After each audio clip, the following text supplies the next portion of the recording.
Hello and welcome to the F1 in Schools 2021 Regional Finals for Wales. My name's Mark, I'll be hosting the show alongside the Master of Measurements himself, our scrutineer, Mr. Nelson Vale. Hello everyone. Great to have you in the studio, Nelson. Let's find out what we've got coming up in the show. So, first things first, Nels, we're going to meet the teams, of course, find out who's competing in the All Wales Regional Final. So not North and South this year, we've got the meeting of worlds, North and South coming together in glorious harmony, meeting the teams, finding out who's competing, and we're going to let them introduce themselves as well. We've got a message of support from EESW, our friends in Wales who help us coordinate F1 in Schools and support the teams with the competition. We've got in the studio today the expert verdict, Nels, our very own F1 in Schools world finalist and judge, and now turned tech pundit, who we'll be hearing from in just a short while. We've got the inside track, a little interview with a competitor who's turned her hand now at judging and presenting actually at the World Finals recently. So we've got a little bit of an inside track there with Amy, Martin and Nelson, the big one that I know you've been waiting for. Racing. The racing, yes. Absolutely. Yeah, the racing's coming up later on. So before we get into any of that, if you're sat there at home watching and you're wondering what all this F1 in Schools is all about, if you're just starting off competing maybe for the first year, here's a little bit of an explainer video just to try and put it in simple terms of what is F1 in Schools. What is F1 in Schools? F1 in Schools is a global STEM challenge, working with industry partners to provide an exciting and challenging educational experience. A group of 3 to 6 students form a team, think of a name, allocate job roles, and start to design their miniature Formula One car of the future. The teams follow a systematic engineering design process to manufacture and race their cars, making sure they comply with a comprehensive set of technical regulations. To do this, they use professional CAD software, like Autodesk Fusion 360, and manufacture their car components using CNC machines. Once the cars are painted and assembled, they take to the track to race. Powered by compressed gas along a 20-metre racetrack, the cars are capable of speeds over 75 km per hour. The racing is fast and exciting, but there is more to the challenge, as it inspires learning not only in STEM subjects, but wider skills including project management, marketing, teamwork, innovation and communication. These wider skills are assessed by judges from education and industry. At competitions, the teams submit their cars and portfolios and also give a project presentation. F1 in Schools operates globally from ages 9 to 19, with teams taking part in school, regional and national level competitions. With the winners progressing at each stage, only the very best make it through to the World Finals. F1 in Schools is a life-changing experience for all involved, with many success stories of competitors who've come through F1 in Schools and have gone on to achieve significant outcomes in their lives. For some, that means working in Formula One, where the experience of F1 in Schools serves as the ideal grounding for the challenges and demands of elite-level competition.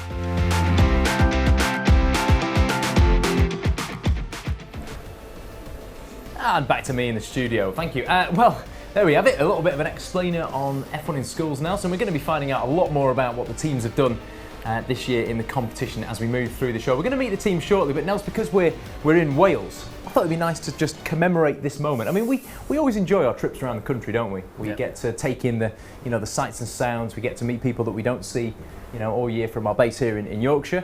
We should also add, probably, Nelson, that we are in a factory here, so if you do hear some background noises, it's the F1 in Schools production line pumping out machines and accessories and equipment for you guys to use. So just bear with us with some background noise there. But Nels, we do enjoy our travels around the UK, don't we? Oh yeah, definitely experimenting the different cuisines and seeing.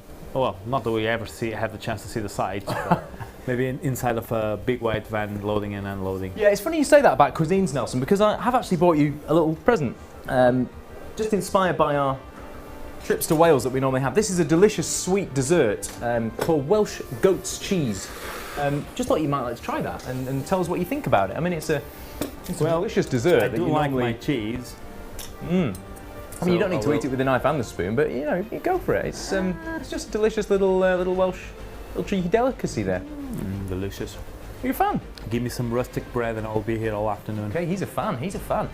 We do miss our trips around the country, but yes, it is It is lovely to see the teams competing this year, and we've got an absolutely brilliant lineup now. Shall we find out who's competing in the Wales Regional Final this year? Oh, yes, please. Let's do it. Let's have a look. So this is how they line up on the grid then for the Welsh Regional Final. We've got the Speed Boys Inc., whether that's incorporated or including, I'm not sure. The Speedy Boys Inc. We have Speedoside, We've got Golden Thunder, Team Extreme, Hypernova, Imperium, Mach 1. Team Firestorm. We've got the Mental Mechanics. We have Accelerate. We've got Stark Dynamics. We have BIM. Or is that BIM? Who knows? BIM. BIM or BIM. We've got Velocity. We have Astra. And last but not least, we have from St John's College in Cardiff, Blackout. Well, there they are now. So they are the teams. That's how we're going to be running the racing today. But that was kind of, I mean, that, you know, we do our best. We read the team names out. But shall we hear it from the teams themselves? Can we? I think we can. Let's hear it from the teams and let's see who's competing in person.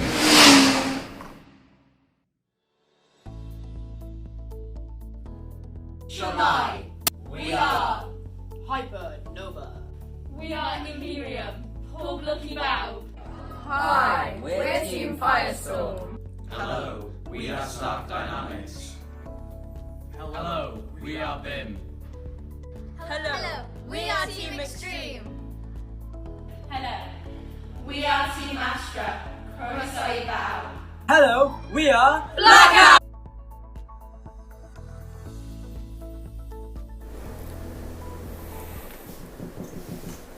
Love that from Hypernova, Nels. Just having a little cheeky nibble on your goat's cheese there. You've just left a bit on the table there, Nels, be careful. While we're immersed in the Welsh culture here and thoroughly enjoying it as well, it's a good point to mention, a good point to point out in the show that F1 in Schools couldn't operate around the UK without the help and support of a whole load of inspirational organisations and individuals who help us run the competition, support the schools and provide basically a network of support staff and encouragement for the participants. We caught up with Alice from EESW to find out a little bit more about how they support F1 in Schools. My name's Alice Mary Heath and I am the North Wales coordinator for EESW.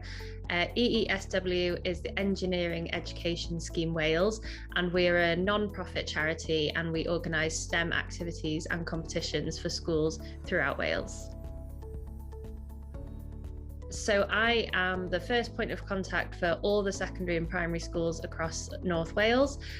So I could be doing all sorts of different things on a day-to-day basis. So I could be going to deliver STEM activities. I could be coordinating and delivering competitions such as the F1 in Schools, First Lego League, our Industry Sixth Form project, our Introduction to Engineering sessions. So every day is different, and the main point is I get to see young people all the time and try to inspire them to go into STEM.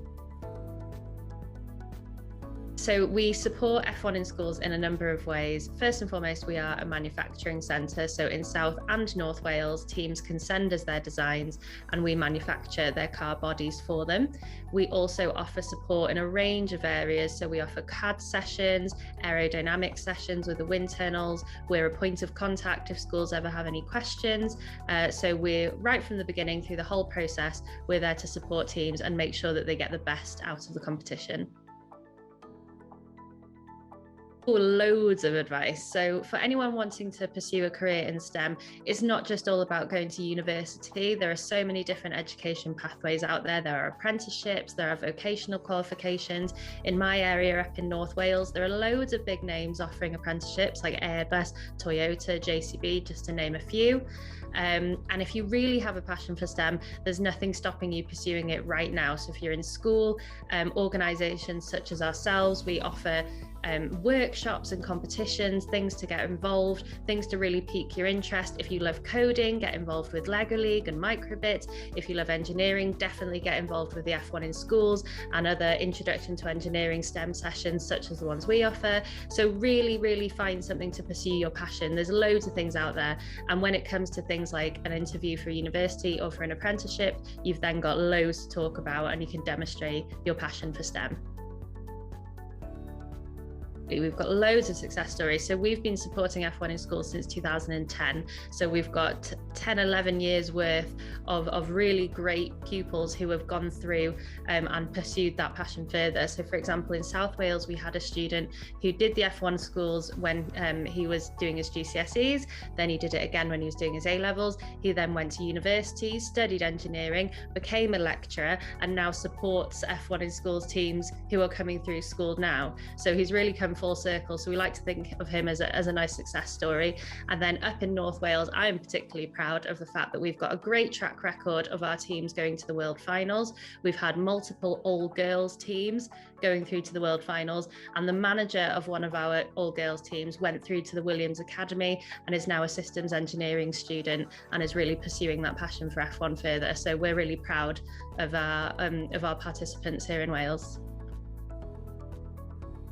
So I've thought a lot about this. So my 3 words for F1 in schools are exhilarating, inspiring, and hwyl, which is the Welsh word for fun.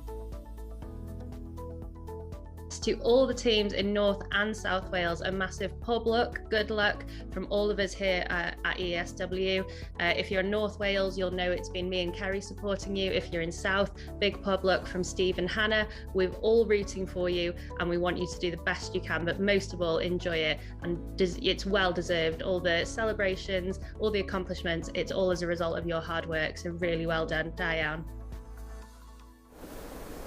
Ah, what a lovely message there from Alice and EESW. I mean, lovely bit of encouragement for the teams. And I think, Nelson, it's a good chance for us just to reflect on the work the teams have done just to get here in such challenging times. Yeah, well, I think everyone has been through some really tough times, challenging months with the pandemic. But what this event is proving is that it is possible to overcome all of the difficulties, and all these teams participating today in our racing show have proven that. It wasn't the fact of a school being closed or the lab being closed or that teacher not being available. They put the effort in, they put the hours, they made it happen, they produced the cars and they sent us in order to see their final product race. So what can we do? Well, first of all, a massive congratulations, and I think a big round of applause. Oh, I think so. Everyone in the studio, I think a massive round of applause from us here at F1 in Schools. You deserve that. I mean, forget about the racing and the points. Just to be a regional finalist this year, what an effort it is. Speaking of all the judging, Nelson, and all the extra assignments and submissions the teams have put forward this year for F1 in Schools, we've had an expert pair of eyes looking at those behind the scenes, and it's a great opportunity this now to introduce on camera 2 over here, the one and only Mr. Lawrence Vines. Lawrence, welcome to the studio. Oh, thanks guys. Excited to be here? Oh, extremely, and going back to Wales, virtually where I had my last national finals, so really excited to see how the teams do. Yeah, absolutely. That was what a step on the journey that was for you. Just explain where that came in your sort of F1 in Schools life cycle, then, because it was close to the end. But just take us back, and how did you get through to that moment, and then where did it take you? So I started competing in F1 in Schools in the professional class in 2017, and we were really lucky to make it through to the national finals in our first year, because that was an amazing experience that it really allowed us to progress further. And then 2019 was our last year.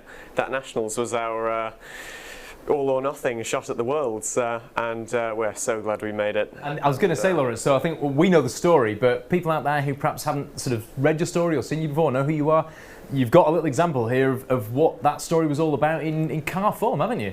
Yeah, so we've got the Centurion final car here with us today. This is what we submitted for the 2019 World Finals in Abu Dhabi, and although the car didn't really help us that much, and while I love this thing, you could have done better than P31. But overall, we made it to P3 on the podium, and that was the most incredible thing. Yeah, amazing performance to be a podium sitter at the World Finals. I mean, don't be too hard on yourself, Lawrence. I think we said before, Nelson, that when that car arrived in the scrutineering room, we took a collective breath and went, what on earth is this thing? Because the design that you guys, that you came up with for this car, I mean, I think you'll explain in a little bit more detail later on the sort of the principles behind it, but it really is an outstanding bit of kind of creative, I hate to use this phrase, but outside the box thinking, and it really did strike us as being something just otherworldly. So yeah, a lovely little story. Lawrence, thank you for now. We will come back to you later on in the show, Lawrence, because you have been looking at all the work of the teams. It'd be interesting to get Lawrence's analysis and take on what the teams have produced. Now you might be wondering, of course, how the F1 in Schools structure kind of works. You start from the bottom and you work up through the tiers. So just in case you were at all confused about the classes, here's a little explainer video just to drill down into the details on how F1 in Schools is set up.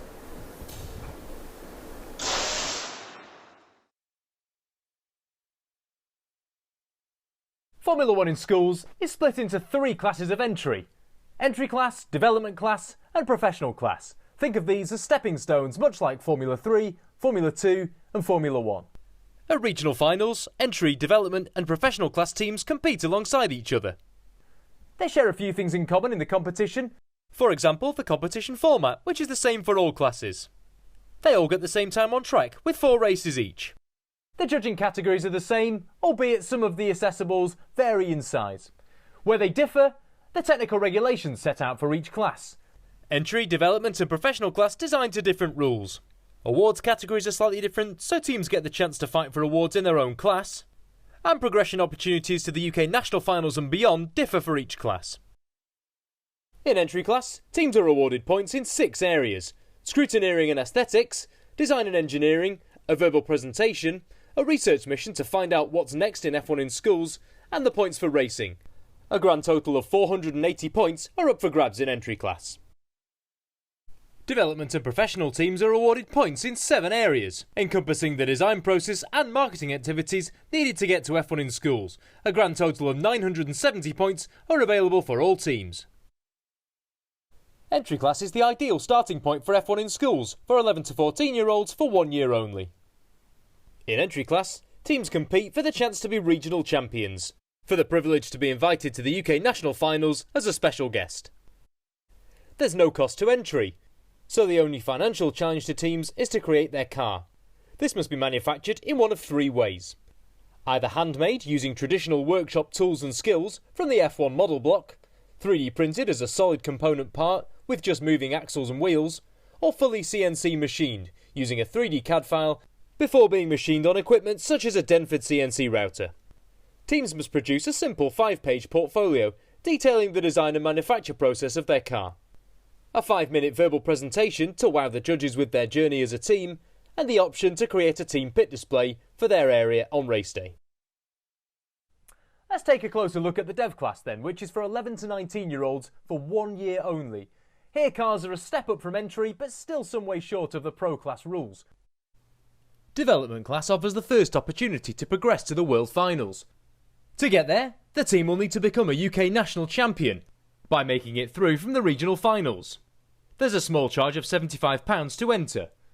Teams must make 1 CNC manufactured race car, 2 5-page portfolios, engineering drawings, a 5-minute verbal presentation, and a purpose-built marketing pit display.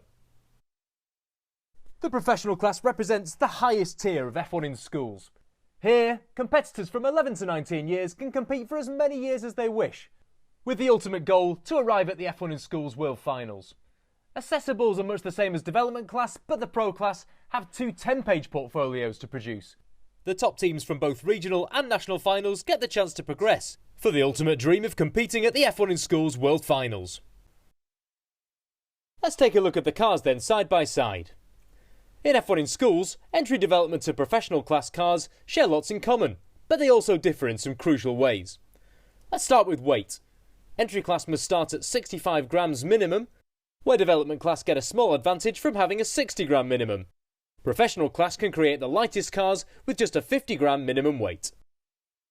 In entry class, teams must start with a no-go zone, a minimum volume for the chassis of the vehicle. This comprises of a basic shape that the teams design their aerodynamic structures around in an effort to create a safe but fast race car.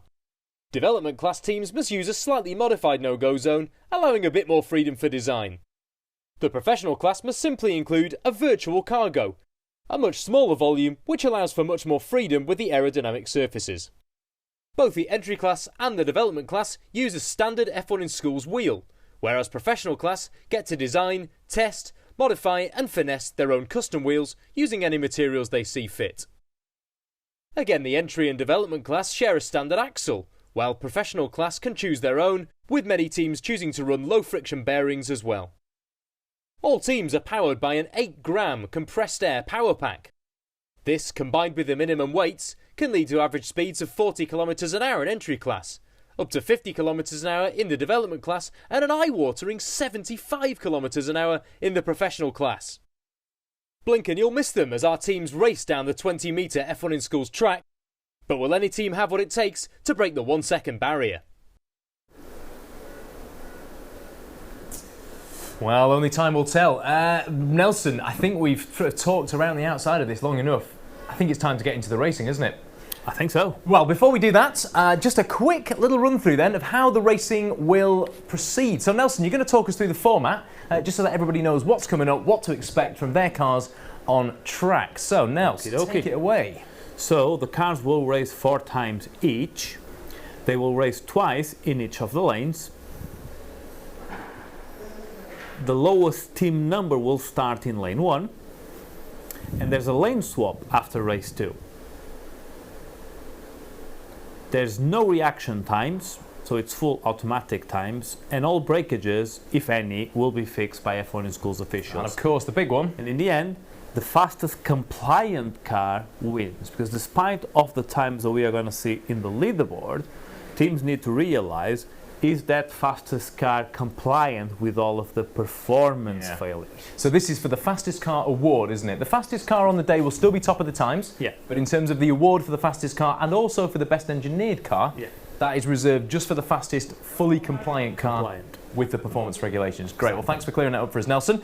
So that's it, folks. It is now time for us to go racing, and the first class to visit is going to be the entry class, and I think, Lawrence, you're ready and in position on the tech pad to talk us through the first 2 teams. So going head to head, Lawrence, what can you tell us about these first 2 contenders? So, don't let the matching finishes deceive you. These cars are actually quite fundamentally different. So we see with Speedy Boys on the left, you see some inspiration from aviation there. You see on the end of their front and rear wings, they've got these flat plates. So as the air goes over the wing, it creates these little vortices where the air swirls round. And that rides to that trailing edge on the outside of the wing. And so these winglets just tidy that up a bit, reduce turbulence. And on the speeder side, we'll also look at the wings. So if you look at the back of the car, rather than your conventional rear wing, you see it's got a bit more like a cowl at either side, scooping that air up and over the rear wheels. So really excited to see these 2 race. Both similar weights. Should be a good race. Yeah. I need to mention that these cars were submitted underweight, so for an entry class car the minimum weight is 65 grams. So these cars are reflecting the weight now with ballast. So just for the F1 in Schools teams to know, so for every gram underweight we add 2 grams. So this is now reflecting the cars with the ballast, because in F1 in Schools no car races underweight. So Nels, for those to be currently weighing in at 85.9 and 82.3, that's quite a significant amount of ballast that's been added. So that suggests they arrived very, very lightweight. Very, very light. Super skinny on a mega diet. And I think one of the reasons could be the finishing. I mean, you can see that the teams must have struggled a bit and they didn't apply a finish, a coat of paint or a primary first. I mean, they could have decorated the cars a little bit, and any paint on top of it would potentially add the weight that they needed. Sure, it does add a bit of weight, doesn't it? And we know that, you know, from looking at the sort of Dev and the Pro class and how they use paint and lacquer and stickers even just to bring the cars up to the minimum weight. Well, interesting bit of analysis. Thank you for that as well, Nelson, and thanks, Lawrence. I think we're ready out on track to go and see the first race. Nelson, are you ready to talk us through this? I'm ready. Let's do it. Let's head to the track for race 1. So we have Speedy Boys in lane 1, Speedo Side in lane 2. And as we can see, we have Speedy Boys with a 1.578. But interesting fact is that Speedo Side crossed the split gate first. So Nelson, you mentioned the split gate, and you're right. Speeder Side actually were first at the split gate, but then Speedy Boys Inc. were first to the finish. What exactly is the split gate, the sector gate? Well, the split gate, it's a device that we use during racing that allows us to measure at a specific point of the track who is first at that point. And we have a second gate by the end of the track that actually measures the finish racing time and the one who won the race. So when they crossed the split gate, Speedoside was first, but actually it was Speedy Boys taking the race. Oh wow, so we've got genuine overtaking in F1 in schools. There you have it, first race and an overtaking manoeuvre. Well done. Nelson, I think we're ready to head to the track for race number 2, so if you want to call this one out, over to you. So you can see in some of the cars the ballast that had to be added to the cars. There they go again. Ooh, that looked close, didn't it? That looked close. That's really close. That's Speedoside with a 1.675 and a 1.679 Wow. to Speedy Boys. Cool. So just 0.04 of a second then between the two cars. I mean, we're going to, at this point, obviously the guys on track are busy bringing the cars back, swapping the lanes over so that the cars can then compete in the opposite lane. Lawrence, what is this whole lane 1, lane 2 thing all about? I mean, why do we change the lanes and what possible difference could there be in the lanes?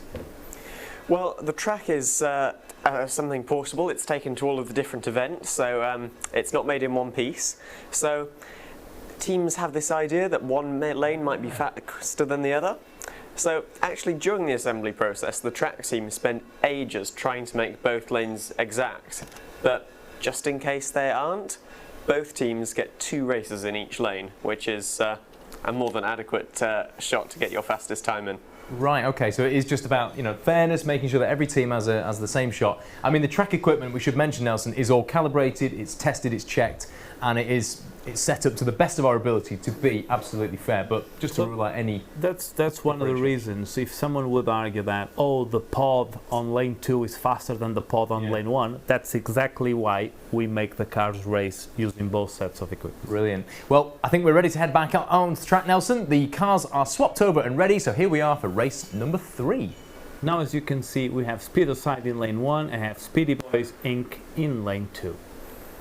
So all lights are going to go off, and there they go.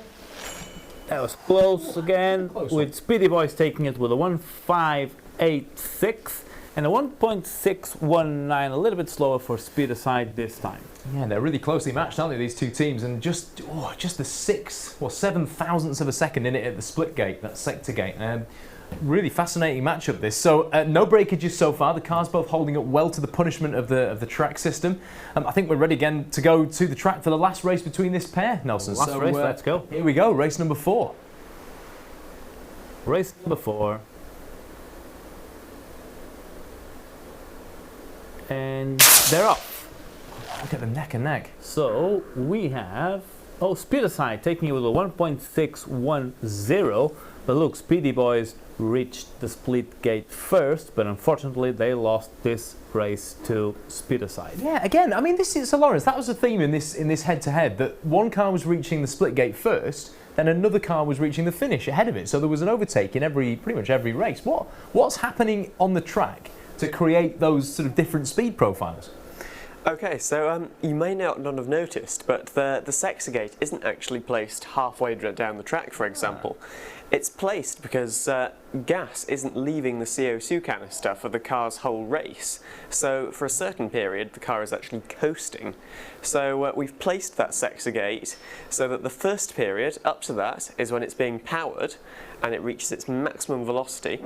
And then after that, it's coasting to the finish. Oh, well. And when we see different cars performing differently in the first and second sectors, that's because there are slightly different requirements. The first sector, it's all about that acceleration from a standstill. Maybe the drag plays greater factor. And then in the second period of the race, it's relying on those wheels just keeping turning, not too much resistance there. So really nice build quality with the wheels all aligned. Wow, so it very much is playing to the strengths of different types of car in the initial phase and then in the cruise phase you referred to it as. So fascinating little bit of analysis. Thank you, Lawrence. One to watch out for, yeah, as we go through the competition. Well, Nelson, that was the first 4 races over and done. Just at this point in time, obviously part of F1 in schools, away from the racing, is the often terrifying prospect of a verbal presentation, part of the competition where the teams normally get to stand up in front of a panel of judges and present themselves and their team for a set amount of time. Obviously this year with the virtual competition, teams have been submitting their videos, but here's just a little explainer of what normally goes on with the verbal presentations. Quite often the most daunting area of the assessment, teams produce a verbal presentation to deliver to a panel of judges. Here they're graded on technique, composition and subject for a total of 180 points. The judges are looking for strong visuals, contribution from all team members, the team's ability to capture the room with dynamism and energy, and engagement with those listening. Judges are looking for how well the team clarifies the concept and how well their presentation sticks to the time allowed. For subject, they're graded on innovation, collaboration, and the learning experiences that they've gained from F1 in schools. The verbal presentation is a multimedia content production. For regional finals, it's 5 minutes, and for national finals, a 10-minute presentation. Judging a verbal presentation takes a trained ear and a skilled communicator. Our professional judges represent companies from across industry, where quite often communicating an idea is the key to success. Yeah, there it is, the verbal presentation. I mean, Nelson, I'm just going to take you back in time here because once upon a time, you were a verbal presentation judge, weren't you? How was that? Well, if you look closely, I'm in that video. I know, I was just going to pick up on that. And actually, I was watching one of the best verbal presentations that I think I ever seen. But yeah, being a judge just let us understand everything, all of the requirements that the teams need to go through, and it's really I'm really grateful to be able to have those moments shared with me by the students. So verbals are actually great because it's a 10-minute, very under pressure moment, and the students just deliver during those 10 minutes, explaining everything about their team, the team identity. Some of them go with stories, different strategies, but communication is key. Yeah, absolutely. And the sort of the real purpose, I guess, of the verbal presentation is to demonstrate your ability to present, isn't it? It's not so much about what you say; it's more about how you say it. Yeah, exactly.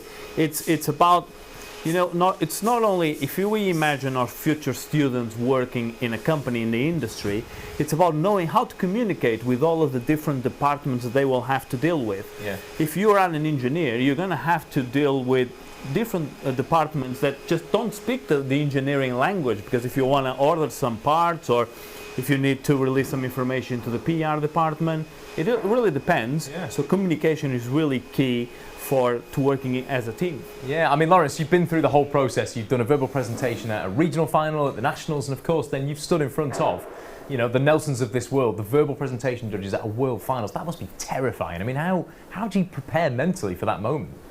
Oh, completely, especially at the World Finals, like you know it's going to be your last verbal presentation actually, and you just want to deliver.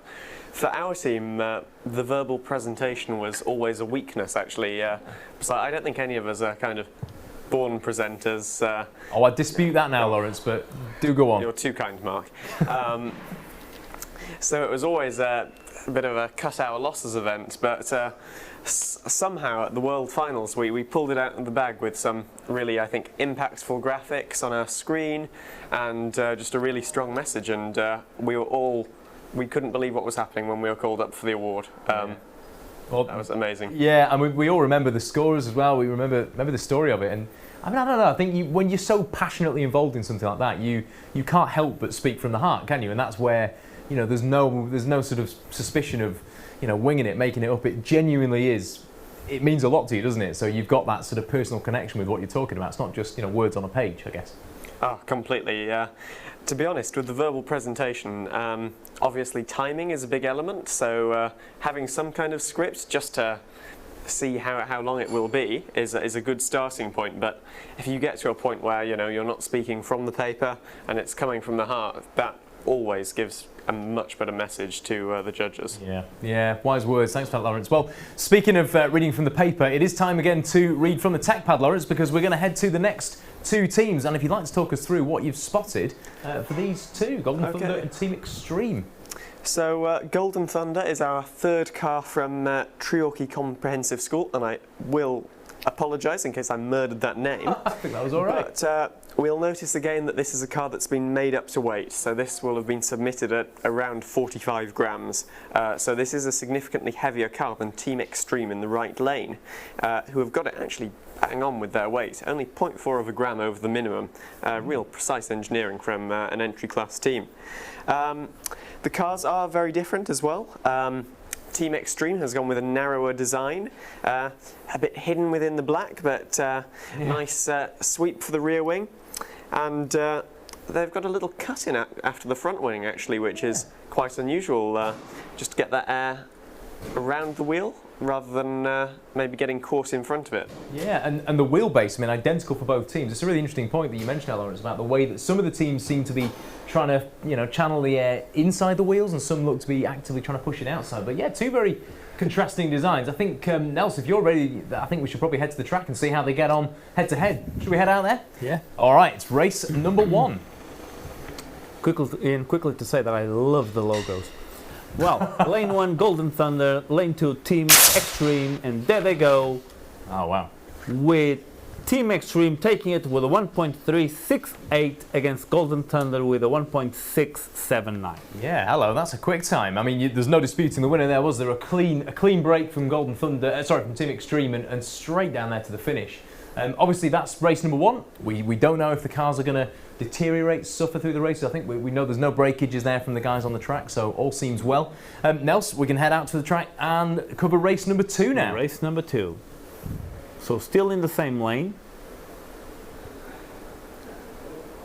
So Golden Thunder in lane 1, Team Extreme in lane 2. There you go, and yeah. And again, quite a difference with a 1.402 and a 1.718. I think it's clear here the difference on the weight of the cars. Yeah, big time. And again, a little bit similar to what we've discussed before. I don't think the Team Golden Thunder had the chance to put some paint on the car and quite complete the finish. And that could probably have gotten the car into compliant weight. Lawrence, we talk constantly about a few recurring themes in F1 in schools. There's friction, there's drag, and there's weight. I mean, how much is weight just the ultimate enemy in F1 in schools? Is it really the one thing teams are kind of laser focused in on reducing? Oh, completely. And it's one of these things as well that you can guarantee your weight before the competition. You weigh it and you just want to whittle it down to 50 grams. You always know you're in a shot with the fastest car if you've got it at 50 grams. But it can definitely be your enemy as a team as well. Because obviously you're worried if you go overweight, but also if you end up with a car that's underweight and you've got to make it up, that can be very tricky. So some methods are, building up that lacquer, but then it gets worrying with dimensional changes. So no, it's a tricky job. And you might be one of those teams who are, frantically applying stickers at the event just to try and bring it up to that minimum weight. Well, we'll probably see how this develops over the course of the racing, because of course when we enter the development class, designs get a little bit more complex. Yeah. And then we enter Nelson's favourite, the glass class. Exactly. Just to see how the pro cars Can I leave the teams a bit of advice? Oh, yeah, go for it. Because we're talking about weight. I mean, a good idea is to have a scale and make sure it's a kind of precision scale, not just a kitchen scale that will not give you the right weight on your car. But one thing that you can do is whatever body you're opting to do, get the body on the scale and then add the wheels separate and add the axles and then check how it is, because that will be your margin to add, for example, the paint. So you will be able to see, right, we can add 3 or 4 grams of paint, so it's really useful not to just kind of weigh your materials before actually assembling everything. Yeah, again, wise words from the scrutineer here. You heard it from the mouth of the expert. Nelson, speaking of the expert, you are going to expertly commentate us through the next race. So back to track, and this is race number 3, with Team Extreme now in lane 1 and Golden Thunder in lane 2.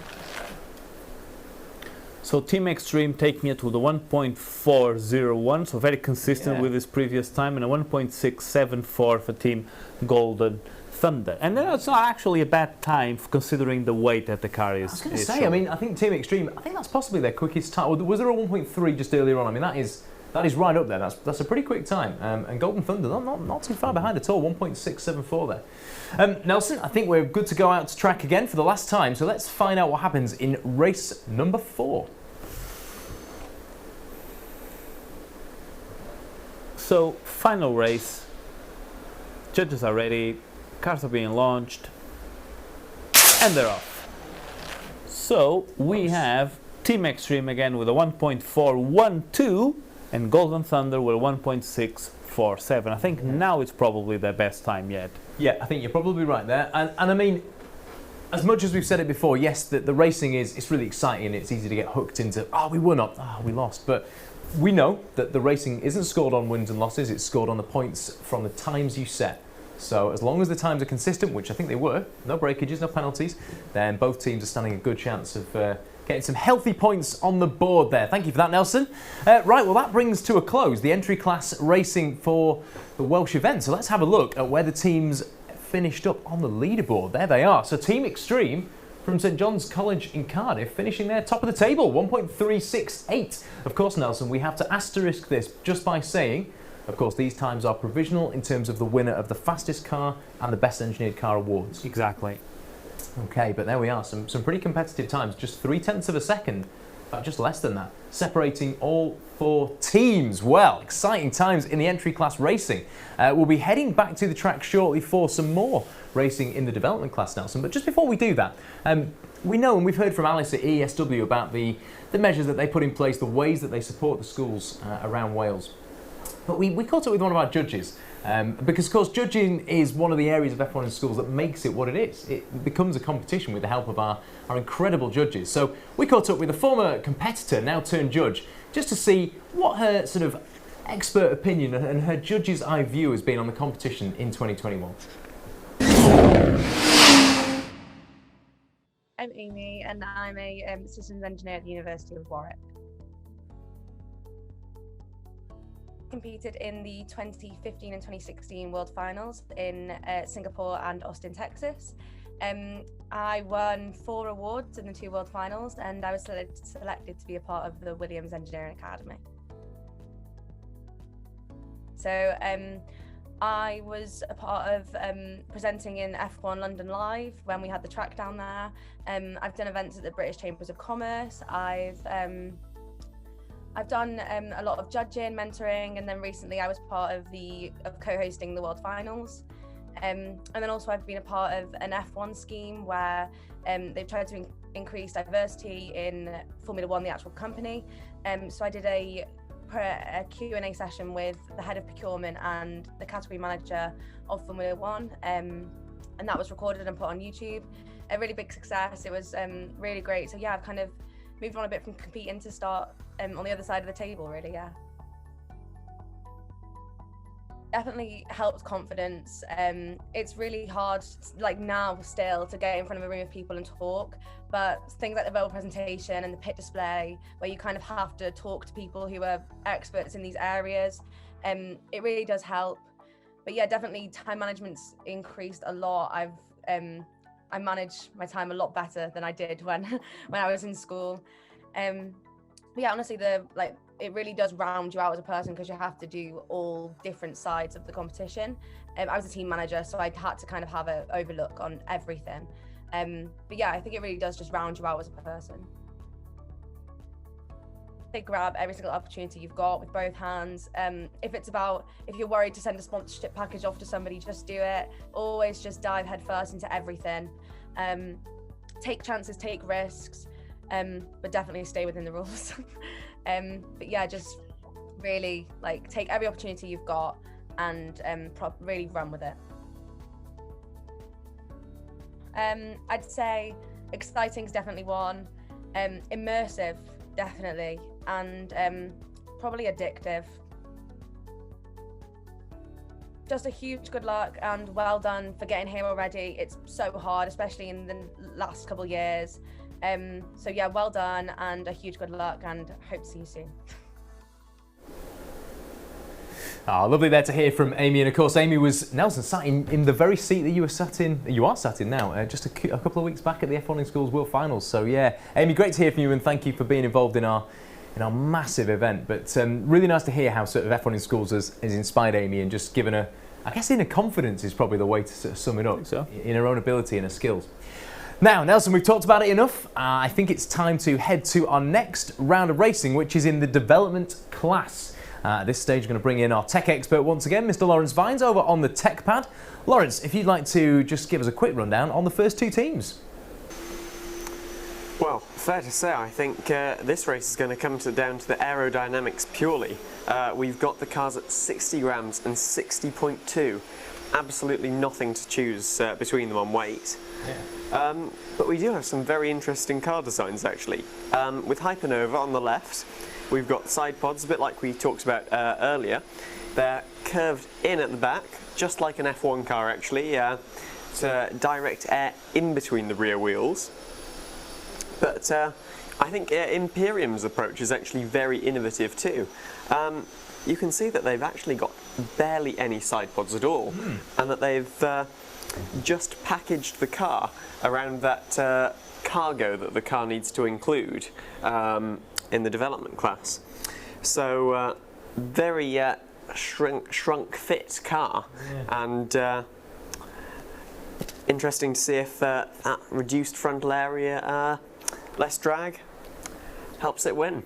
I'm a big fan. Nels, can I point out, I'm a massive fan of this really simple kind of bold branding up the nose of the cars. I've seen a few this year that have just gone for a really simple kind of logo placement on the top of the car, not trying to get too many logos on there, just going bold and simple with one big logo, nice and clean. It looks fantastic, I think. I mean, both cars look really nicely made, and yeah, good little bit of analysis, Lawrence. I mean, you can tell they've kind of gone a similar way with the rear of the pods, but definitely, like you say, Imperium, yeah, going for a sort of almost to minimise the pod completely. You know, I'm sure if we had Imperium here, they will be explaining that as all about the return of investment to their sponsor, that it's actually, for them to give him all that spotlight, I mean, they must have been one of their most key supporters. You would think so, yeah.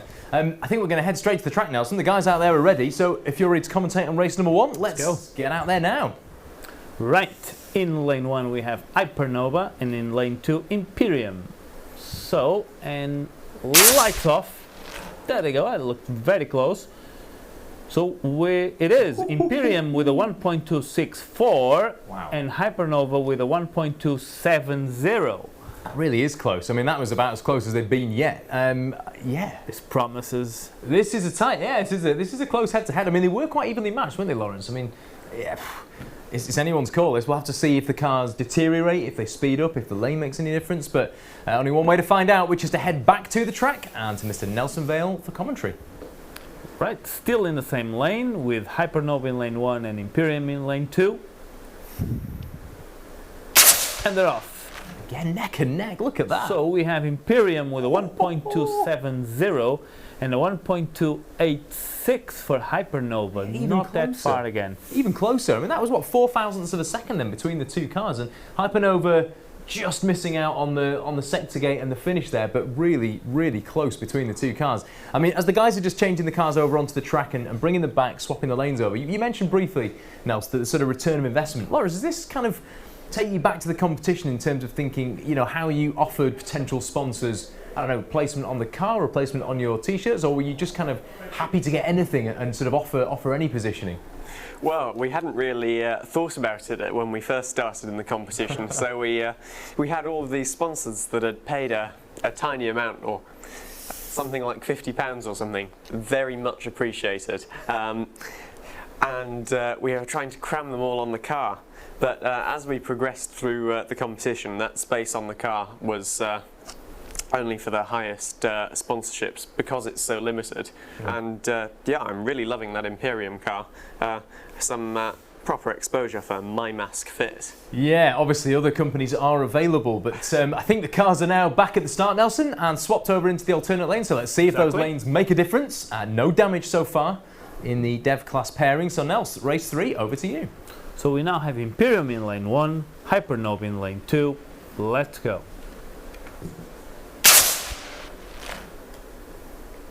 And Imperium takes it with a 1.256 against a 1.314 from Hypernova. Interesting, there we go. So a little bit of a stretched advantage now for Imperium, just eking out a bit of a head start. I don't know if you noticed that you're a little cameo for your twin brother there, Gelson Vale. Who just joined us briefly. I think he was just checking in on the race progress, wasn't he? Oh yeah, it's my Spanish brother. He looks Your very Spanish brother. Yeah, he looks very similar to me, but it's not. I mean, my brother Lark was also out on track at times, so you might bump into him as well. But fascinating to see. Anyway, right, I think we can head back to the track for race number 4, Nels, if you want to talk us through the action. Right, the race number 4, no twin brothers this time, and we have lights off. There they go, fast as lightning, and we have a 1.243 and 1.276, so Imperium takes it. Yeah, there it is. So I think that was a clean sweep, I think, for Imperium, but so closely matched. So really, close. I think when the points come down to it, I think they're both going to be pretty close, aren't they, in terms of race points. So really well done to both teams there. Cracking little head-to-head. Lawrence, going to throw it back to you again now over on the tech pad, and we've got 2 more teams up on track in the dev class. I have to say, it's another really interesting lineup. On the left-hand side, we've got Mach 1, and if you see their side pods there, it's a really striking design, very geometric. I remember reading in their portfolios that they were going for a mix of form and function, going for a bit of that hypercar aesthetic as well. So it's going to be interesting if it goes as fast as it looks. Team Firestorm, a bit of an opposite approach. Their car is very simple, but there's nothing wrong with that. Nice big wedge at the front, getting that air over, and yeah, I'm very excited to see this. We've got 2 weights that are pretty similar, so I think this is going to be a good battle. Let me just clarify, Mark, for our viewers, that it's not a wheelbase of 14.1 but 141. No. So sorry, guys. No, I think there's a decimal place there where it perhaps shouldn't be. But I mean, even so, there's some stark contrast in terms of the visual side of these designs, but some very similar properties there for the dimensions. I mean, those side pods are they're a work of art. Is there a whiff I see there of biomimicry by any chance? Oh, it could be. They look like the feathers on the wing of a bird. But let's see if it helps it glide over the finish line first. Lovely pun there. Wouldn't be F1 in schools without a little bit of biomimicry, would it? Right, Nelson, are you ready for the first race? Ready. Let's get right out there and see if our twin brothers can work their magic on track. In lane 1, Mach 1, and in lane 2, Team Firestorm.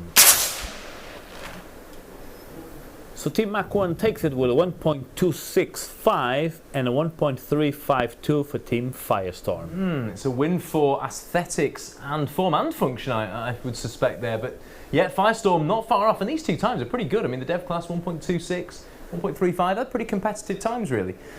No damage, of course, reported on track, Nelson, so we can head straight back out there where the guys are ready now for race number 2. So race number 2 in the same lane. Team Mach 1 in lane 1, Team Firestorm in lane 2. Lights off. Oh, couldn't call it. We have it with Team Mach 1 with a 1.340, but look, Team Firestorm with a 1.348. Wow, just the 8,000. So not that difference from the first race. No, not at all. And that is super, super tight. Lawrence, did you ever have one of those really tight races where you just couldn't get an advantage over the other car? Did you have one of these like insane head-to-heads? I have to say, over the years, we really were up against some steep competition. Go on, name a few. Who was your toughest compatriot? Well, the 2019 Nationals, we were in the knockouts, I think, against Evolve UK, who became the world champions that year, and the very year before we were racing against Origin, who obviously went to the world finals that year and did very well. Yeah, so some tough teams you came up against, but of course, there you were stood on the podium at the World Finals, so it all paid off in the end. Right, Nelson, I think we're ready to go back out onto the track, and I think see race number 3, where the cars are, of course, in the opposite lane. So, of course, now race number 3, so Team Firestorm is now in lane 1, Team Mach 1 is now in lane 2. Lights off, there they go, and we have Team Mach 1 taking it with a 1.309 against a 1.3017. So very, very close again. Wow. You can't separate them, can you? These two, I mean, a little bit like the last pairing. In terms of points, these two are going absolutely toe-to-toe here. So a cracking performance from both teams. Nelson, I think for the final time in this pairing, we are ready to go back to the track. Lark and Gelson are ready out there. So let's go and find out what happens. Right. Race number 4. Come on, Team Firestorm. Wow.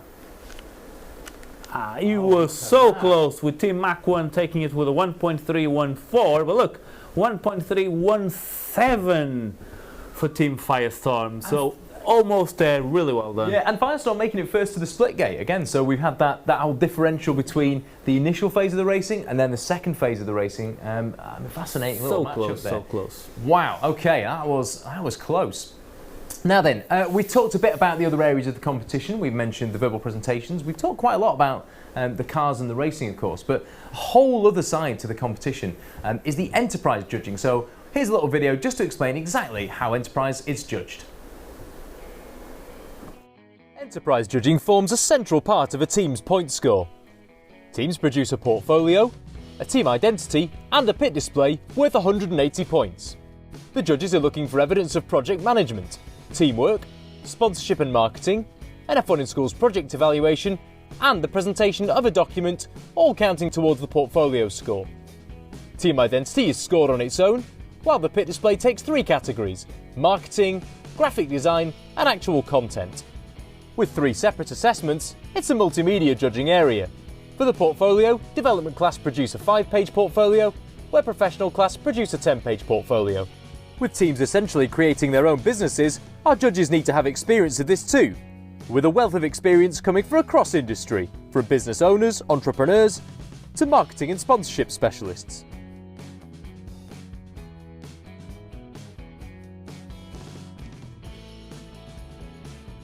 Oh, well, there we go. Good to have a little bit of background on how the enterprise work is judged in F1 in Schools. Now, Lawrence, I know that you've been taking a bit of a closer look at what the teams have done. What have you picked out from some of their enterprise portfolios? So, I was very impressed with Team Hypernova because we just discussed return on investment and how some teams might put their sponsors' logos on their car, for example. But Team Hypernova really took it to the next level, and they sent these updates to their sponsors at least every month, and sometimes, if they had more news, more often. And I just thought this was really good, because it's so common that you just get your money from your sponsor or whatever kind of in-kind sponsorship, perhaps bearings, but then they never hear from you again. And by keeping contact with them regularly, keeping them up to date, you keep that relationship, and they feel invested in you, and you'll probably get them back as a sponsor next year, which is really important. The sponsorship search is definitely something we spent a lot of time on as a team. Hard work, so better to maintain those relationships. Yeah, very much so. I mean, that's a really good little bit of it. I guess it's kind of client management, isn't it? It's account management, not just going, oh, thanks for that, and running away, pocketing the cash or the bearings, as you said, Lawrence. I mean, just to briefly touch on something you mentioned then, in-kind sponsorship. That's maybe a phrase that we're familiar with, but what is in-kind sponsorship? Just to kind of generalise what it means. So, the 2 types of sponsorship, just to recap, they either give you a cash sum or this in-kind sponsorship. And that's because there are certain things that you need to purchase as an F1 in Schools team. Perhaps bearings, perhaps team uniform. So if you actually get a sponsor that does that, it costs them less to give you what is their trade than it would for them to give you cash. So it's a better deal all round, really. So that's an in-kind sponsorship.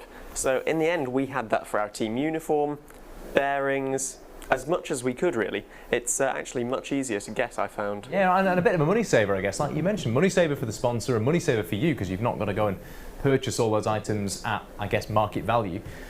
Brilliant bit of a tip there. Don't just look for cash sponsors the whole time. In-kind sponsors are the way forward, it sounds. F1 in Schools. Well, brilliant, Lawrence. Thank you for yet again another bit of insightful analysis on what the teams have been doing.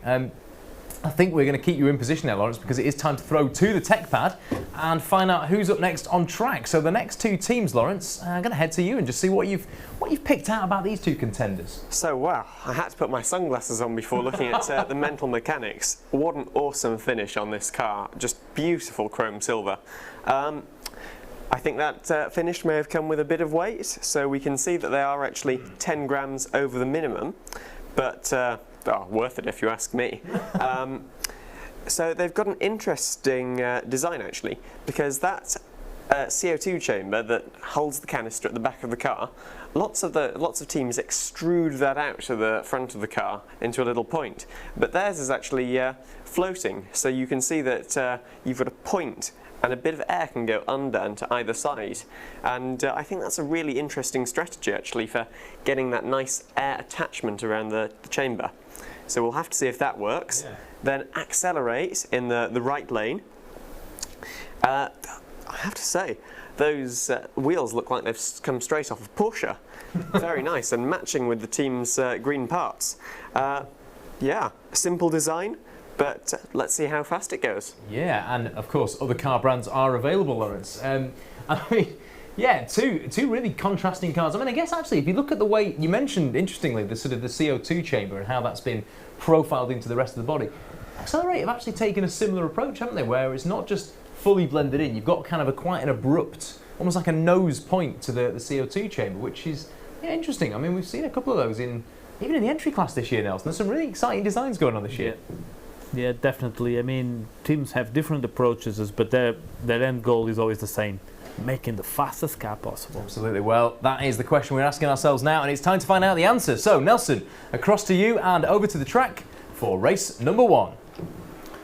Right, so race number 1, in lane 1 we have mental mechanics, and in lane 2 accelerate. Lights off, and there they go. We had mental mechanics taking it with a 1.434 and crossing through the split gate first. Just a little bit ahead in race 1, yeah. So there we go. Accelerate not far behind at all. 1.541, very respectable time, but mental mechanics just starting to take an early lead there. Well, back over to the track, I think the guys are just rapidly sprinting back at the speed of a Formula 1 in schools car, just to set the cars up for race number 2. Right, race number 2, they're ready to go. Same lanes, lights off, and there we have it. We have mental mechanics again with a 1.492 and accelerate with a 1.564. Now the question is, will they be able to bounce back for the second pair races? Yeah, and there we go. It's the whole lane 1, lane 2 thing again. So the cars are going to come back, they're going to get swapped across to the alternate lane, and then we're going to go again in lane number 2 for, of course, mental mechanics, and now in lane 1 for accelerate. So I think the guys out there are just busy frantically changing the cars over. Nelson, I don't think we've had any damage so far in this race, have we? So we're a clean bill of health for both cars, which is always a good sign. Well engineered, sturdy build quality. Lawrence, it's something we always talk about, but you know, these cars have got to race at breakneck speed, but then stop in such a small area. I mean, do you plan for that, or do you just kind of leave it to chance? Oh, you can't leave anything to chance, Mark. So the cars, obviously, they're speeding up for probably about 4 meters, and then they coast for another 16. They're going at almost top speed, actually, when they hit the finish line, and they've got only a meter to slow down. So they actually absorb a massive force. But we know that to get points in F1 in schools, it's not just that fastest time you log. So it's really important that you remember that it's a marathon, not a sprint. And it completes all 4 races, so that's very important. Yeah, absolutely. I know you're a fan of endurance racing yourself, and they are mini endurance races, aren't they, now? They have to go 4 times. Well, I think speaking of those 4 races, we are ready to go back to track for races 3 and 4. Nelson, over to you. Right, so the cars are in different lanes now, with accelerate in lane 1, with mental mechanics in lane 2. Lights off. Wow, that was close. Now we saw something there, Nelson, didn't we, across the finish line? And look, we have mental mechanics with a 1.509 and accelerate with a 1.518, so that was the closest one yet. Yeah. But I think we just saw at the end there, was it a wheel crossing the finish line after the car in lane 2? So it looks like mental mechanics might have had a DNF there. I'm not completely sure, but our judges in the track will not miss anything, and if it did, it will be a DNF. Yeah, I hope not for mental mechanics. But of course, you know, 1 race finish, 1 race DNF doesn't necessarily ruin your chances of points. It's just obviously not a chance to improve your time already set. Right, I mean, if it was a wheel in dev class, they tend to be quite an easy fix, don't they, Nels? Just a simple push fit, and we race again. So back at the start we are for our final race in this pairing, race number 4. As we can see, the cars are fixed, so we are waiting for racing.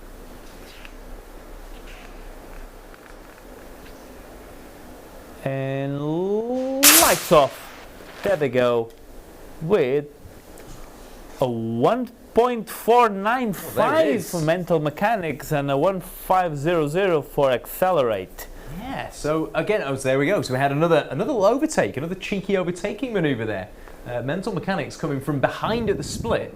That initial launch phase, as Lawrence was talking about, where the gas canisters pushing the car along with the thrust, and then accelerate, just pulling back there, and mental mechanics overtaking them in the cruise phase. Very, very close races. Fascinating little matchup, absolutely. Well, Lawrence, we're not going to hang about. We're going to come straight back to you for a bit of your analysis on the next 2 cars up on track. Here they are.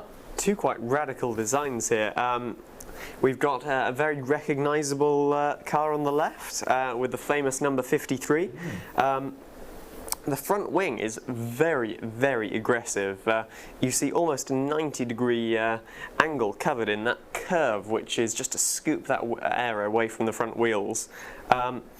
And you can also see that they've gone for a bit of a chunky rear wing, but you can see also that that's the model block, so that's a very sensible move, as they haven't 3D printed it, for example, or made it out of another perhaps more resilient material. As they'll be coming in contact with those brushes which slowed the car down, going for reliability there, I like that. And BIM, or BIM, they've gone for their kind of almost wider shape at the front, and then just tucking in at the back. Interesting. Yeah, I mean it's another fascinating pair. If you had to call it, Lawrence, which way would you put your hard-earned F1 in Schools sponsorship cash here? Oh, let's go for BIM with this one. Yeah. They've managed 1 gram less in their little pocket rocket, hopefully. Yeah. So okay. So BIM for Lawrence. Well, that leaves Stark Dynamics for us then, Nelson. I think we'll put our pennies on Stark Dynamics. Well, let's see what happens, Nelson. We're going to cross over to the track now, and for race number 1. So race number 1, in lane 1, Stark Dynamics, in lane 2, BIM. And there we have it. So with Team Stark Dynamics taking it with a 1:4.96, but not that far away, the other team. Really not that far away. The split time's very close. The finish time's very close. I mean, very close in total, really, there, folks. But yeah. Lucky Lawrence, never mind. There's always 3 more races to go, and here we are for race number 2. Nels, do you want to call it out? Yeah, race number 2, same lane. You can, as Lawrence mentioned, you really chunky features there on the Stark Dynamics car. And there we have it. A good start for BIM there. With BIM with a 1.491 against a 1.52 weight of Stark Dynamics. There it was. So pulling it back, there it is. It's 1 each. Cracking looks. You could tell even from the start cam, couldn't you? Looking back at the track, that BIM just got a fantastic launch that time. So maybe just, wheels and axles starting to loosen up. That mechanical friction drag in the wheels just not quite as bad as it was in the first race. Well, of course, at this point, Nelson, the cars are coming back. They're getting swapped over. Lanes. Yep, our evil twins are doing that over on the track. And I don't think any damage has been reported, so we've got 2 healthy cars ready to go again. Good build quality from the dev class, as you'd expect. But again, as Lawrence pointed out, both using the model block, not relying on 3D printed parts, which can be a little bit flaky. And here we are, Nelson. We're ready to go back out onto the track for race number 3. So as you can see now in race number 3, we have BIM in lane 1, Stark Dynamics in lane 2. And there we have it with... I think that's a win for the Starks. Stark Dynamics taking it to the 1.452. Very close to 1.575 for Team BIM. Oof, there it is. So it's 2-1 for Stark Dynamics heading into the last race. I mean, we know that race wins aren't important, but because we've both said these are our winners, this is your winner, this means a lot, doesn't it, Nels? Heat is on. Well, the heat is big time. The heat is very much on in this incredibly warm room we are inside. I don't know if we mentioned it already, we are in the F1 in Schools Global HQ and F1 equipment factory here at Denford in West Yorkshire, and the sweatbox of our recording studio. But we are doing our best to stay hydrated and with you here. Nels, we've built the tension enough. Should we head to the track for the last race? Yes, please. Let's do this. Let's see if it's a draw or if Stark Dynamics is going to take this by 3 races to 1. Right. Last race, and lights off. Oh, you couldn't call it. And we have a 1.550 for Stark Dynamics and a 1.552 for Team BIM. How close was that? It's a win for Stark Dynamics, but by the smallest of margins. That 0.02 of a second at the end there. It's amazing. But we saw it again, BIM flying out of the start gate and quickest to the sector, so just that time not able just to quite capitalise on the early pace. But yeah, 3-1 for Stark Dynamics, but they're so close throughout that again, as we've said before, those race points will be pretty much even, I think, between the 2 teams. Now then, Lawrence, for the final time in the development class, we're going to throw over to you for our last car up in the dev class. And of course, this car is racing against the Ghost car in lane 2. Indeed. So also just a quick note on that. There could actually be a slight aerodynamic difference without another car racing in the opposite lane. Obviously that car racing alongside, there's turbulent wash between each lanes, so that might mean that the aerodynamics of the car don't work quite as intended. Okay. So from that perspective, velocity, the car should definitely be behaving as they've planned it to. Okay, so it could be an advantage then. Yeah. Yes, definitely. So, I mean, looking at the weight now, so we've got the 65.2 grams there on the weight, 98mm wheelbase, height. I mean, quite a dinky car, isn't it? It strikes me as quite a compact little footprint. Like the look of it. I have to say, I'm quite a fan of this car. Yeah. Because it's sporting a feature that I haven't seen yet. Go on, Lawrence, what's that? So instead of the normal side pods, they've got side pods which trail inwards, like to direct the air in between the rear wheels, as we've discussed. Yeah. But actually, you can see that they've got a little fin in front of the rear wheels too. And this, as well, directs air over the top. But really nice little feature. Let's see if it can survive. Yeah, definitely. That is a great little spot, that, Lawrence. I mean, all painted blue, but you've identified a really unique little feature there. Right, Nelson, without much further ado, let's head over to the track and find out how Velocity get on the racetrack. So race number 1, Nelson, over to you. So race number 1 with Velocity, of course, in lane 1, no one in lane 2, and it's off. Looked quick. So because the race system is just trying to wait for someone to finish the race on the second lane, it's just taking a little bit longer to give us the results, but it should appear on screen. There we have it, with a 1.419. Great time for Velocity. Yeah, good time that. And like you said, just to explain that the race system obviously expects there to be 2 cars, but when a second car doesn't cross the finish line, there's a time delay just while the computer just checks that there isn't a second car racing before it gives us that final time. So the final time is as logged as the car breaks the beam. Yep. It's just held back for a couple of seconds before the computer confirms that there wasn't a second car there. Nelson, we can go to the track for race number 2 now. Let's see if we can get any quicker than a 1.4. Race number 2 now, so same lane, Team Velocity in lane 1. Great swooping curves. Lights off. And there we have it. Okay, so the tension now mounts as we wait for the race time to appear. And below 1.4. And we have a 1.411. Getting closer, nearly there. So the cars are going to come, well, the car will come back at this point. Either Gelson or Lark will swap it over, absolutely. And the car will be prepped for race number 3. Of course, 4 races, and this will be the end of the development class racing. So really, Velocity now have the chance to stake a claim for the top of the development class leaderboard, after which there won't be another car in class. So I think we've filled enough time there for the guys out there to be ready to go. So race number 3 is ready for you to commentate, Nels. So now, as you can see, we have the team in lane number 2, and the system is active, and there we have it. And this will be a good example of whether lane 2 we think is quicker than lane 1, or if there's a difference in the car. Let's see. Yeah. So 1.4 is our target time to beat. With a 1.418. It's consistent. Consistent. It is consistent. I mean, that's a good thing for the car, and I guess a good thing for the track as well, just to show that there really isn't a huge difference between the lanes. I mean, normally when we see that difference in the car performance, I think, taking this as an example, it suggests, I guess, Lawrence, that it's maybe the cars that are behaving differently as opposed to the track. Exactly, yes. So we've mentioned a lot this massive force the car undertakes in deceleration, and that can cause, without a direct breakage, without seeing a wheel or a wing flying off, this does cause just a bit of wear on all the components. Maybe some of the gaps, like the hole for the axle, just get expanded a bit, made a bit looser.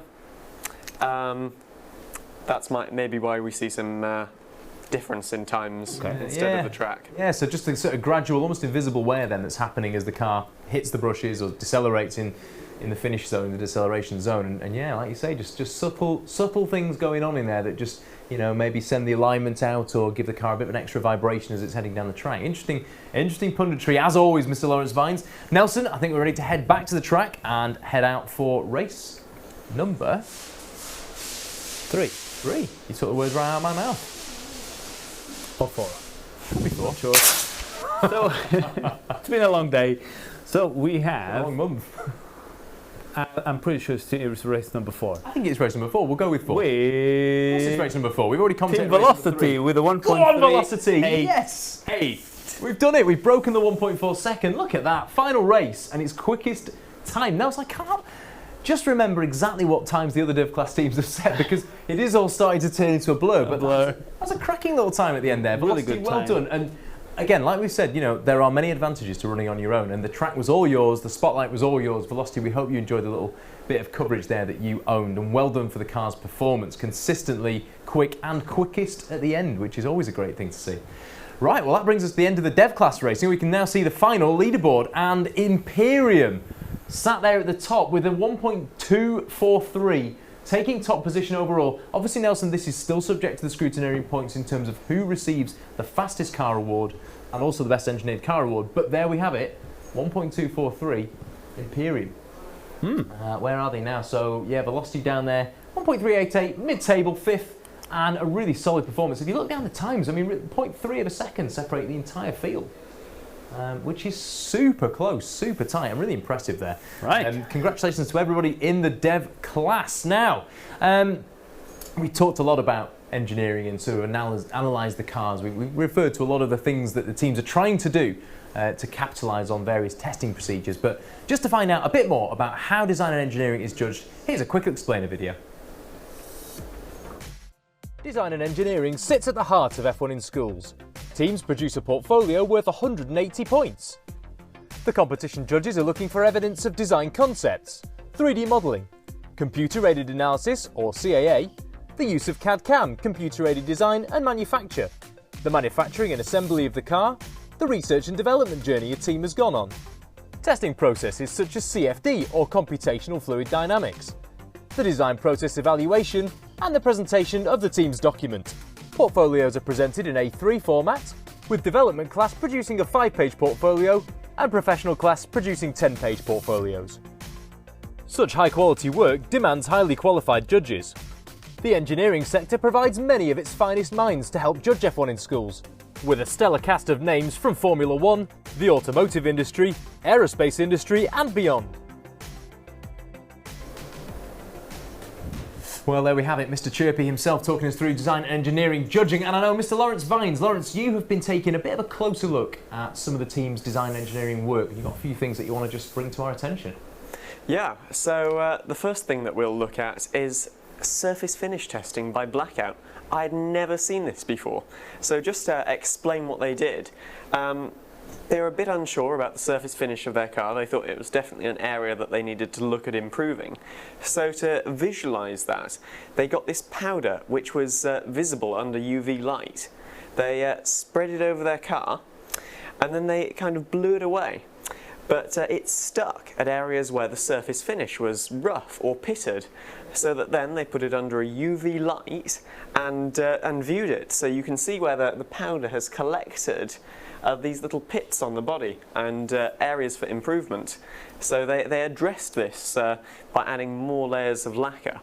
Is this a similar technique, sorry Lawrence, as we can see sometimes during the free practices with F1 teams where the front wing comes with a green fluorescent paint? I did wonder that, and I mentioned this to Lawrence. Is this an interpretation of the flow-vis that the F1 teams use? And I think, Lawrence, actually, there's a slightly different technique here, isn't it? It's not necessarily looking at airflow. It's something different, isn't it? Yes, so while these do seem to follow in a few little lines across the length of the car, flow-vis is almost like a wind tunnel type visualization. So you put this fluid on the car, and then as it drives around, all the air pushing it over the surfaces of the wings, you can see where it's collected in spots where there are more drag. But this is just a slightly different method. So where the surface isn't even, where there's a little hole, a little fractionally tiny gap, this powder collects, and by viewing it under this UV light, you can see where the deficiencies are in the finish. So you can actually see here that there's very little on the smooth 3D printed parts, and it's actually perhaps where they've sanded the body or where the paint finish hasn't gone quite right. Wow, fascinating. Super cool. Yeah. Super cool. Indeed, super cool. So there's one more thing to look at. Now this is something that I've noticed in a lot of teams' portfolios, so I thought just in case you hadn't cared about it, I'd explain this to you. It's the Coanda effect, which is where airflow, or any fluid, follows convex surfaces. So I've made a very quick little diagram to show this. So this is a concave front wing, and we can see that the airflow, indicated in blue, just curves up and becomes turbulent, whereas with the convex surface, it will actually follow that surface and stay attached. Done it again. He's done it again. Lawrence, this is the kind of stuff. I mean, is this all the sort of stuff that you were doing as a competitor, or is this sort of the kind of information that you pick up after F1 in Schools as a student at university? Oh, I have to say, as a student in university, I just love to go back because, you know, still love F1 in Schools, and just wondering how fast you could make a car with all that extra knowledge. But no, this is definitely something that we looked at as a team. On our car, actually, which I've got here, you can notice lots of these convex surfaces like this, these pods in front of the front wheels, this whole section with this kind of ball nose front. So yes, and a thing that a lot of teams do look at. Yeah, so I mean, you did mention at the beginning, it's a phrase and a theory that lots of teams do try and sort of, you know, bring into their testing and research, but amazing to see it just, yeah, spelled out for me in a way that myself and Nelson just went, oh, that's what it is now. We get it now. There's that thing that people talk about, we just kind of go, oh. Makes perfect sense. Lawrence, thank you so much again. Well, Nelson, it's time to head on to the next class. Your favourite class, Nelson? The glass class. The glass class, yes, as we lovingly refer to them. Please, please, please don't break. The professional class, obviously, it's the finest kind of point. It's the trade-off, isn't it, between ultimate pace and fragility. All that kind of expanse of the design freedom in the professional class rules, allowing teams to do 3D printed wheels, 3D printed wheel supports, wings. But it quite often, Nelson, is where the cars come unstuck, isn't it? You know, I joke a little bit with the glass class, but I think what it means is that students are just trying to take the boundaries of their design and manufacturing to the limit, trying to search for that really fast design. And sometimes the only thing they need is testing to make sure they are using the right materials.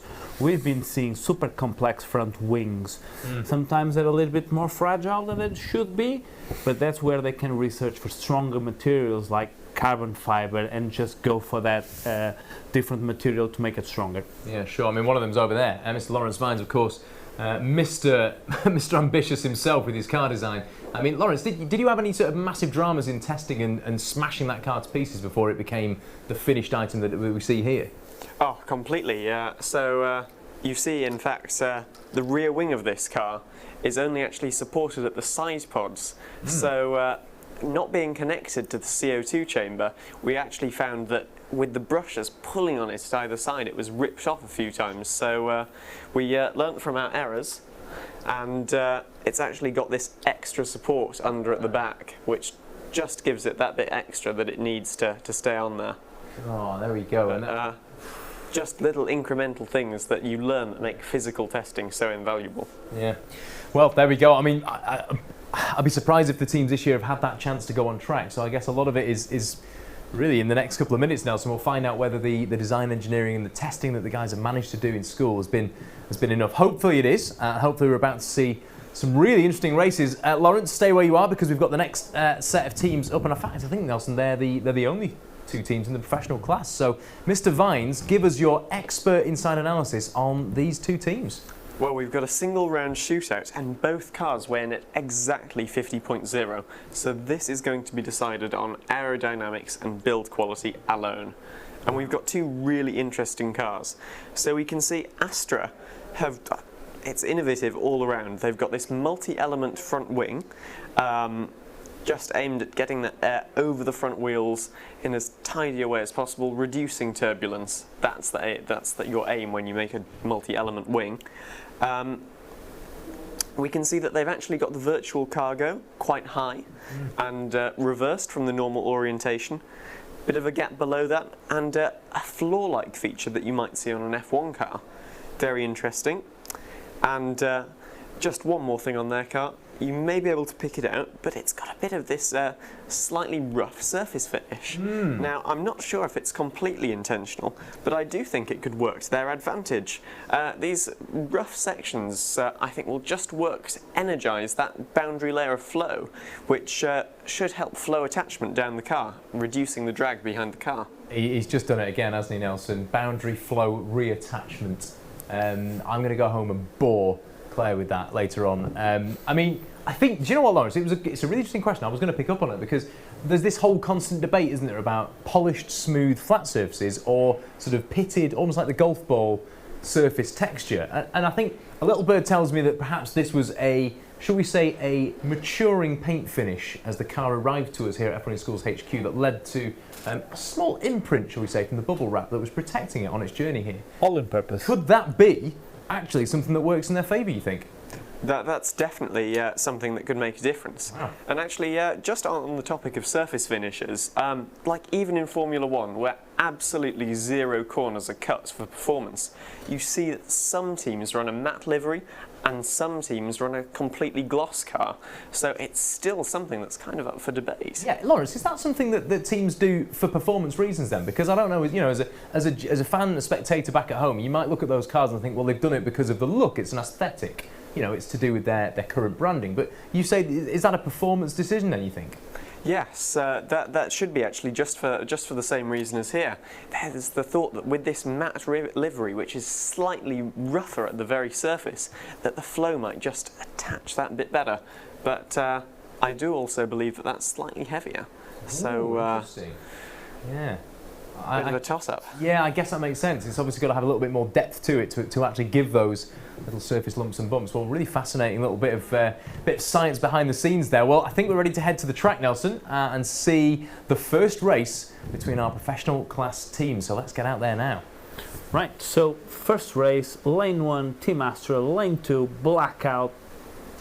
Love those designs. Yeah, two great looking cars. And then we have it with Team Astra doing a 1.094 against Blackout with a 1.146.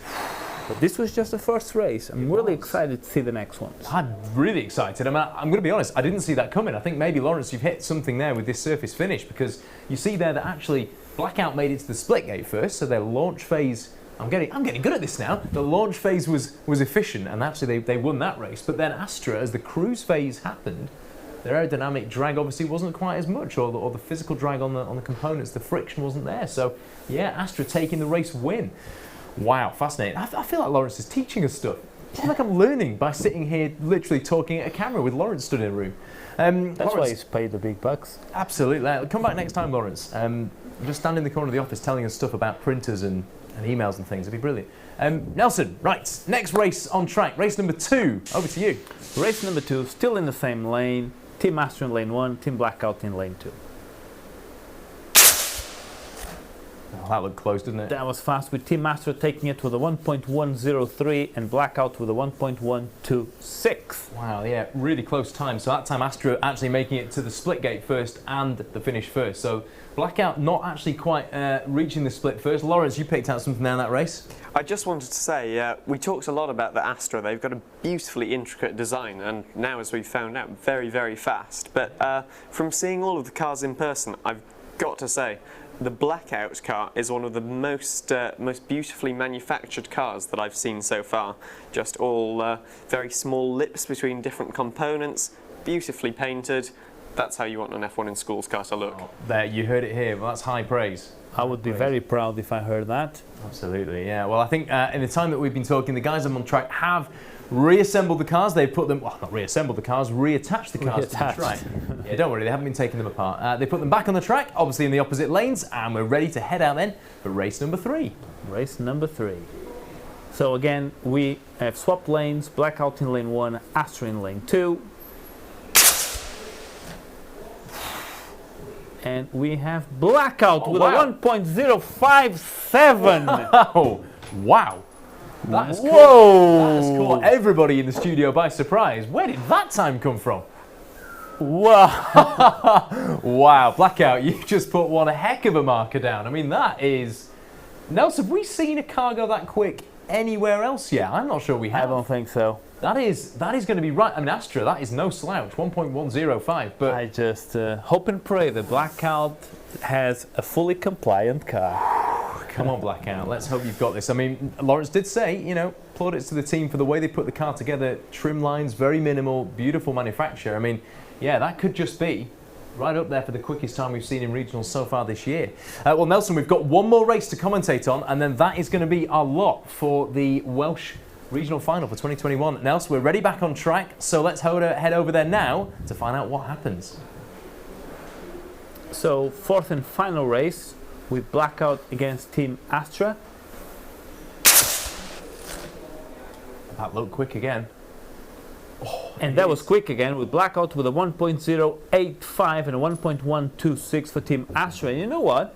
The lane 1 actually worked here for Team Blackout. It did. I mean, we sort of discussed this earlier, though. We said, is it the lane, is it the car? I mean, this is maybe a good example of how the car's performance kind of peaks at a point and then just starts to trail. I mean, its quickest race there was race 3. It headed up and up and up and up in speed terms. Then just at the end, maybe just started to get a little bit of wear around the bearings, Lawrence. I mean, is that temperature in the bearings? Yeah. Is that time kind of representative to what you saw when you picked up that car and went, wow, yeah? Yeah. So they did put in a time worthy of the build of that car. Yeah. Like you were mentioning with the wear there, possibly of the bearings, the professional class is the only class that are allowed to run bearings. There's a bit of debate with that. Perhaps as they run more, they get a bit of debris and they go a bit slower. But also as they run, they'll get hotter, and that lubrication helping the ball bearings rotate will get less viscous, meaning there's less resistance to that rotation. So that could be a reason for the change in speed. Yeah, well, we saw it here, folks. The third race there at Blackout, I think, probably has topped the charts for the Welsh Regional Final. I mean, I don't think we saw anything quicker than that, Nels, from memory. Let's just take a quick look at that Pro Class leaderboard, and there it is. That absolutely blistering time from Blackout from St John's College in Cardiff of 1.057. I mean, Astra doing themselves no harm whatsoever with a 1.094 there. That time on its own would score high points, I think. But yeah, I mean, that is pretty impressive. Congratulations to both the teams there. We'll head to the final leaderboard then, and let's have a look at how all the teams have stacked up. So here they are. There they are. Blackout sat at the top of the charts, we see. Just skimming down then, so our top dev class team, of course, Imperium, and then down with our entry class, it's the Speedy Boys Inc. And look at that, Nels. Team Extreme. Team Extreme, oh crikey, yeah, good spot. Team EO4 entry class team, goodness me, in P7 there, with a time of 1.368. I mean, that is extreme. That is extremely impressive. Team Extreme there, pipping some of the dev class teams. Good for them. In the final standings, yeah, very much good for them. Well, Nels, that brings, I'm sorry to disappoint you, I'm sorry to let you down. This brings us to the end of the racing. Nelson, I think at this point we just reflect on what we've seen and a little bit of a message there for the teams. I mean, a couple of words maybe for them? Yeah, again, look, it's been troubled times and you guys have done amazing just by presenting your work and submitting your work to the judges. It's not just about the racing, it's not just about having a fast car, it's all about the combination of all of the judging categories. I mean, there's tons of teams, and we heard Lawrence mention this, that his car was not that fast, but it still took the team to the third place in the podium in the World Finals. Yeah. So keep fighting until the end, never give up. All those points from the verbals, from the enterprise, from the engineering, those are the ones defining the winners, not just racing. Absolutely, Nelson. You've hit the nail on the head, and I think, again, we did it at the start. We should probably do it at the end now just to summarise. A huge round of applause from everybody here in the studio. Well done. It says it on the screen. Well done, everybody. Congratulations for being wonderful regional finalists this season. Lawrence, it's been an absolute pleasure having you in the studio. Thank you for joining us. Have you enjoyed it? Oh, very much. Mega. Well, we'll look forward to hopefully seeing you again at the national finals, and who knows, we'll be seeing one of our Welsh teams hopefully right up there come the UK national finals. But that is it, folks. That is all from us today. The award ceremony will be coming up soon, so please stay tuned for that. And in the meantime, look after yourselves, and we'll see you very soon. Thank you again, and goodbye. Bye.